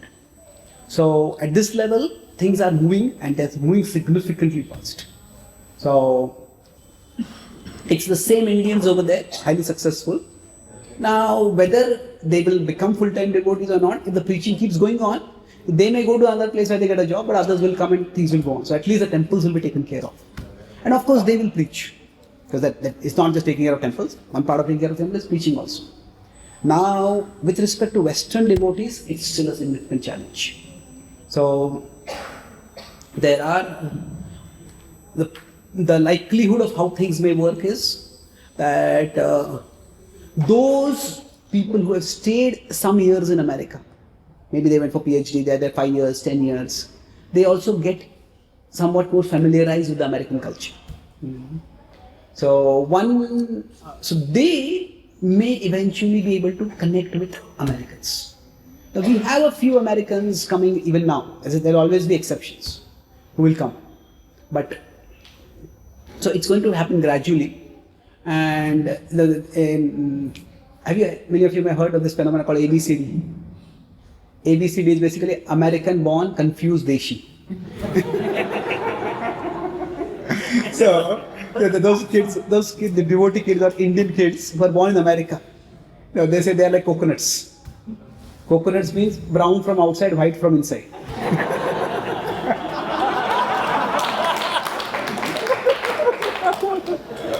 So in terms of skin color, they are brown, but in terms of the upbringing and the culture, they are quite Americanized. So interestingly, many of them are appreciative of Bhakti. They may not be practicing Bhakti at the same level of commitment as initiated devotees or whatever, but they are appreciative of. They want to practice. They want to share in their own way. So one hope for our movement is that they can act as a bridge. In London, this is happening to some extent. They're also getting a lot of Indians, but we're also getting a lot of Indians who are born and brought up in London. And slowly, they're also attracting local people. So I would say it's going to take a few years for things to happen. But the second level, in terms of providing devotees for taking care of temple and for reaching out, for doing some outreach, in some college outreach as well as temple responsibilities, that has already been spectacularly successful. There's a lot more needs to be done, but it's a very systematic plan. And I think overall, when boundaries are there, there is concern that, say, if a more vertical kind of preaching may alienate people who need a more horizontal approach. So there is some discussion about the demarcation of boundaries, and if Western people come through our youth outreach, should we be cultivating them? Should some Western devotees be cultivating them? And on what basis can that be decided? So there are discussions going on, but Western outreach can also happen over a period of time. At this stage, it's more that we want to tap. These are among the most, those who go to America are among the most talented and dedicated Indians. If they become devotees, they can do extraordinary amount of work. It's interesting, in America, Indians are the wealthiest minority. Among Indians, they use the word Indians, but most of them are Hindus. Some Muslims are also there, but mostly Hindus. And in the American political circles, Indians are considered the model minority. Model minority means that if all immigrants to America were like Indians, America would be spectacularly successful. America would not have any problems of harmony or integration or whatever. So Indians are law-abiding, tax-paying, family responsibility taking, and so Indians are highly successful. And that's because they're talented, because they're dedicated, and they become devotees. Then that itself, each one of them can do a lot of work. And who knows what Krishna's plan is? Maybe some of those will eventually lead to a significant rejuvenation in Western outreach also. So that Western outreach can mean outreach to Westerners, or it can mean outreach in the West. So right now, it is a Western outreach. What we are doing is outreach in the West. But it's primarily to Indians, but it's a part of a multi-stage plan. So it will happen with time. Okay. Now, the second question is a bit complex about what I have not really studied Sudakarwan. There are a couple of his followers whom I met, and everywhere there's problems. So this particular devotee, he got burned by some of his followers. And then he was not in that group also, because he had heard so much criticism of ISKCON. He didn't want to go to ISKCON also. Then somehow he heard my classes online, and whenever I go to Salt Lake City, he comes and meets me. So very intelligent person. He's a yoga teacher and he's cultivating his own group. But broadly, I feel that when devotees wanted to try certain things, they gave them space to try those things. So, like I talked, the vertical and the horizontal. There is a more horizontal kind of outreach. What would that mean? There's a conversation between Prabhupada and Allen Ginsberg, where Allen Ginsberg's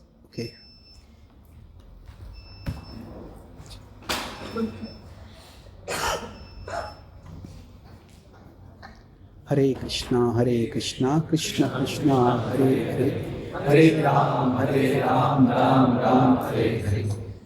So, it's done? Okay, that's all. So basically, there are some cultural reservations that people have. So now, culture can mean food, culture can refer to dress, culture can refer to language. So what happens is, if you see, is Krishna Bhakti dependent on a particular culture, or is it transcendental to culture? That means, does one have to adopt a particular culture to reach Krishna?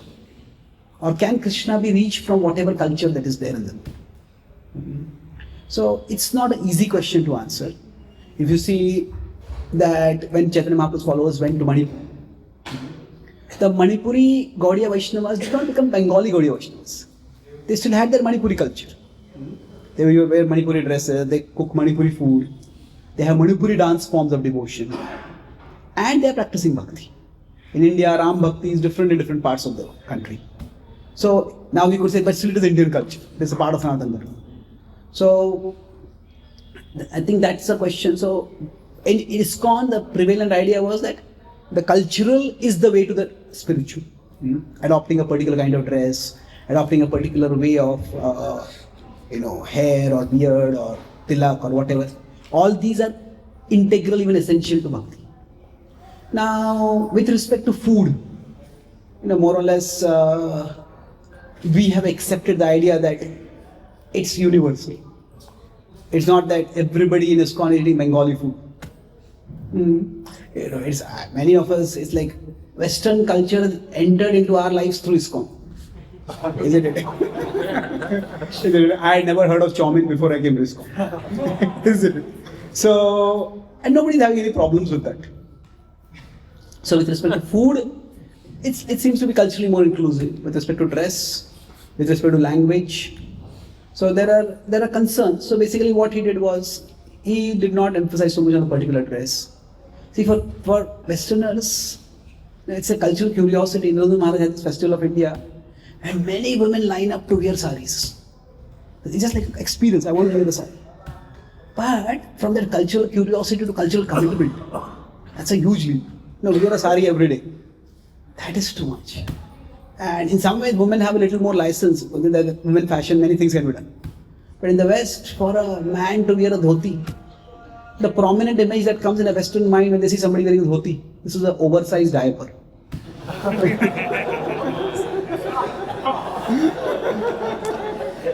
So it just seems weird for people. So basically, he did some adjustment by which it did not seem so foreign for people. So he was successful to some extent. I'm saying he was hugely successful. The more that rather than he being successful, it is more that we lost a lot of devotees. Not so much that he made a lot of devotees, rather people who came to us went to Gaudiya Math, went there. So both things happened. But I think devotees are exploring and trying various things, and things are being successful to significantly. Through yoga audiences, we are reaching a lot of people. There is Raghunath Prabhu and Kaustubh Prabhu. They have this podcast called Wisdom of the Sages. And it's amazing. They started the podcast and every day they have several hundreds and hundreds of people hearing the podcast, thousands of downloads. And in the spirituality section, Eastern spirituality section, they are consistently among the top 5 podcasters. And they are presenting, they are executing the right Bhagavatam itself. They take Bhagavatam, they take Prabhupada's purports. They select which purports to emphasize on. But it's reaching, and they're reaching. So things are changing. So it'll take time, but it will happen. Okay. Thank you. You should stop.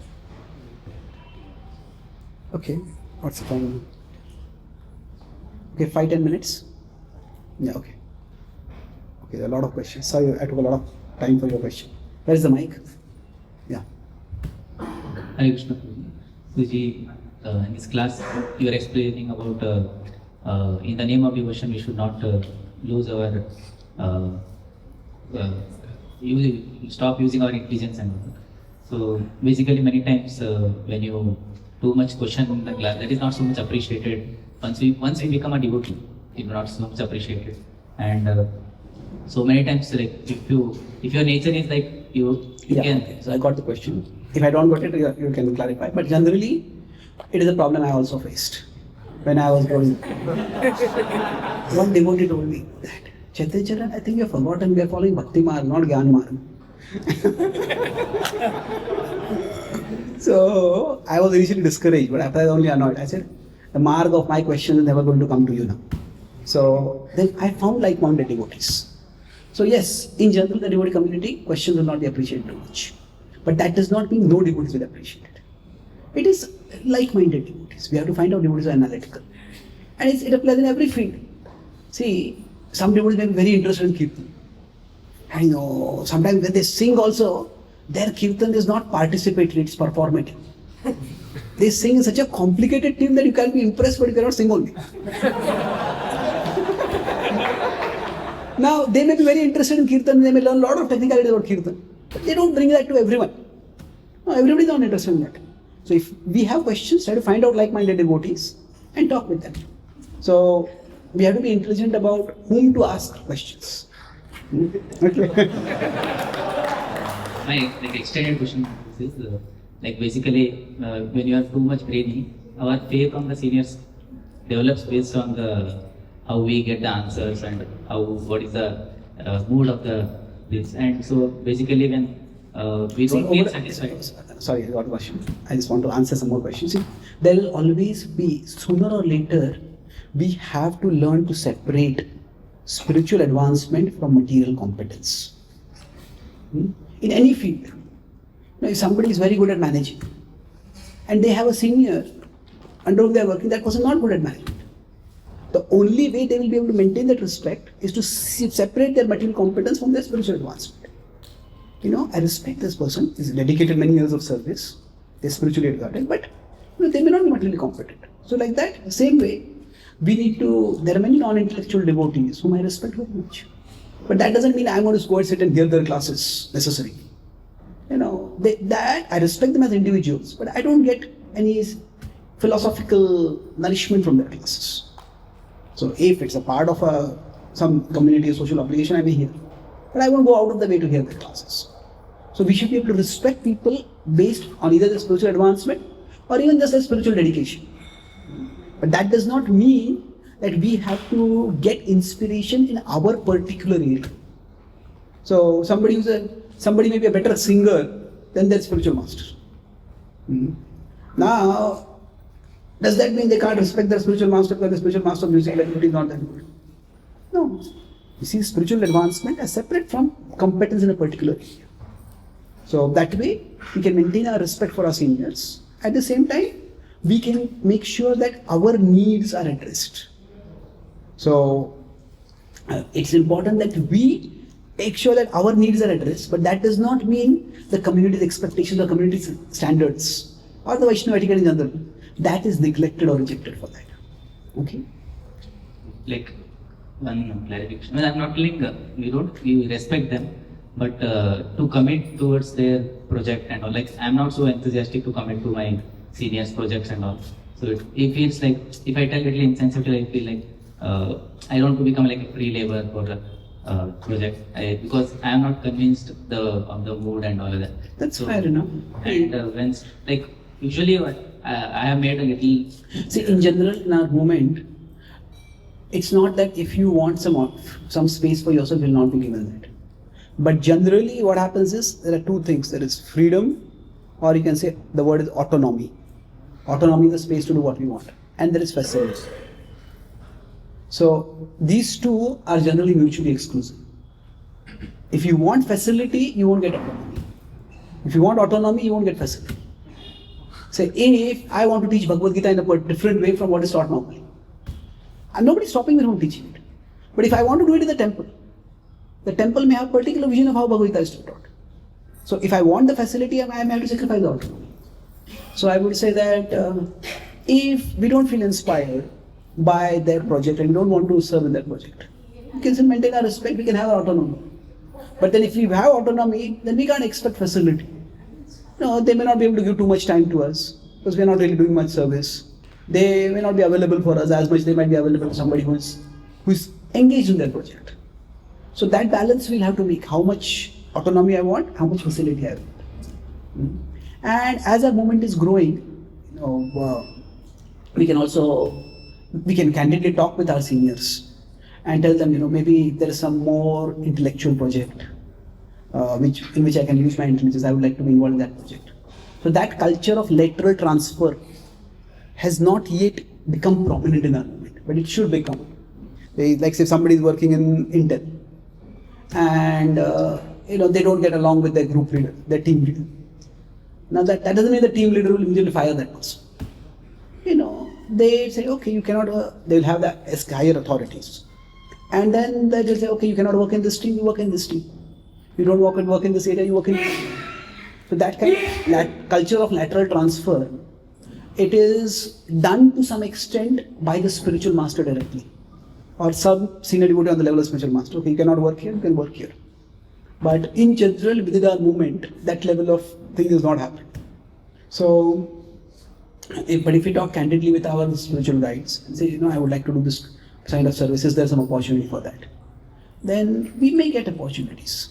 So, I was doing college preaching, but I was not just intellectually satisfied by doing college preaching. So Radheshyam connected me with senior devotees. I started doing editing for various senior Vaishnavas. That's when I got introduced to the whole Acharya's literature. I did editing of many books of Bhanu Maharaj. And I did editing of books for other sannyasis. That's how I got introduced to more intellectual people. So, if we express our needs without criticizing the other person for not satisfying our needs. So, that this is my need, and I'm not minimizing or devaluing you, but this is my need right now. And they can guide us to someone who can satisfy our needs. So this is not being systematized, that's why we may have to take a particular initiative till now, so that we can do it. We will be able to do it better. Okay? No, that means like this was like, I did not feel like usually problem happens means I feel too much guilty of not being conforming to their expectations. So I feel like I'm dying too much daily because of this guilt. I see I am more guilty than all of my friends, even who are not devotees, because you are in certain atmosphere where everyone is conformity is appreciated and obedience is encouraged. But you are like you are basically you told like yesterday you told about like Radhanath Maharaj, he doesn't instruct you, he gives suggestions. You want such kind of reciprocation, But when you don't get and we don't want to disrespect, so we always feel guilty constantly, more than thinking about other things, how I can build my career and all. You're just thinking about guilting yourself. I am not able to come to the mood of my seniors. Yeah. So it becomes Yeah, it's a difficult situation. See, we have to see there is guilt and there is pseudo guilt.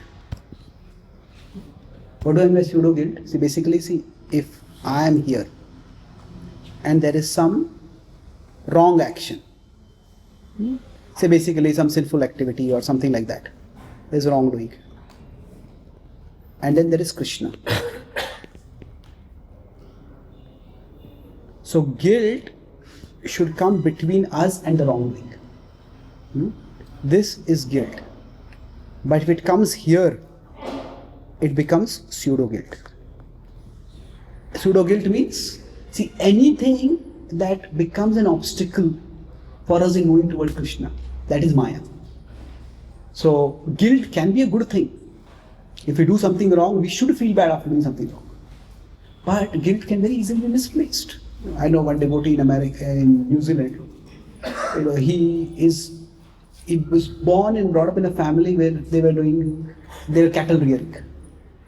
And he said, when I stopped eating meat, cow flesh, so I felt guilty as if I am betraying my family. For generations, this is what we have been doing. And I stopped participating in that. I felt guilty so that guilt is just that is not a healthy guilt. So we don't have to, anything that is discouraging us in our bhakti, we have to find a way to put it aside. So yes, sometimes we may not be as surrendered as someone else, but that doesn't make us a bad devotee. It means, okay, this is not the way I can grow. So then we have to find a way in which we can grow without disrupting the whole system, without criticizing or disrupting the whole system. So don't let guilt come in the way. Tasmat aham vigata viklava ishwarasya. Prahlad in his prayer says that, he initially says that, how can I glorify your Lord? I am Harer Ugra Jati, I am born in a demoniac family. But then, vigata viklava ishwarasya, Prabhupada in the sentence, word to word translation says, giving up all thoughts of my unfitness. So I will stop contemplating on how I am unfit. So he says, I will glorify the Lord. Granami Mahij. I will glorify the Lord. So yes, we may be unfit for a particular role or a particular service, but that shouldn't become the focus of our consciousness. Okay, that may be true, but still I want to serve Krishna. And with my swabhava, my particular orientation, how can I find a way to serve Krishna? So focus on that. So when you start focusing on that, we will find Krishna will guide. Dadami buddhi yogam tam. It is not that Adhishampu suggested to me, you edit these for devotees. I suggested, I like these classes, so can I connect with them? I said, you connect them, what will you do? I said, probably I'm editing your books, I can edit their books also. I said, yeah, that's a good service. He said, you should not be just taking their time for your intellectual needs. You should be doing some service. And I appreciated that point. So in some ways he facilitated my connection with senior devotees. So we have our needs, and if our needs are not being fulfilled, we should not feel guilty about that. Okay. Guilt can be unfavorable to bhakti at times. So, will we have any other session after this? No? Okay. So we have to go for another program, unfortunately. How many questions are there? 1, 2, 3, 4. Okay. So, keep traveling. Okay, we can talk personally. I may listen to it. You can ask personally. Okay, sure. Okay. Yeah, you can talk. You can take that. One last question. Let's talk. Yes, bro.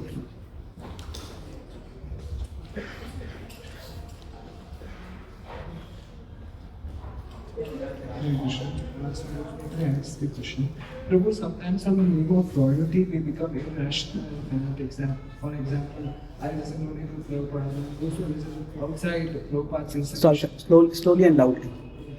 Sometimes sometimes in the name of loyalty to our Guru, to the founder Acharya, we become irrational and fanatical. Yeah. And it's like, for example, I just follow Prabhupada, I just stick to Prabhupada's words, and those who go to other institutions, I condemn them, I condemn the godbrothers of Srila Prabhupada. So is this really loyalty? And the second question is, you talked about the Gaudiya Vaishnava Sampradaya and the Sahajyas. But we sometimes have this very extreme point that only Bhakti Siddhanta Saraswati Prabhupada was the right one and all the other Babajis were Sahajyas. So how right is this? So the first question, loyalty means this works for me and I will stick to it. That is loyalty. Fanaticism means what works for me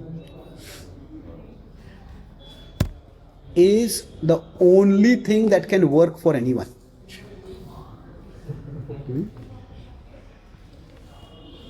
What works for me is the only thing that actually works. And if anybody is doing anything else, that's wrong. So there's a very significant difference between loyalty and fanaticism. So, fanaticism is basically projecting our experience on everyone else. Somebody may get a lot of strength by doing Nirjala Ekadashi fasting.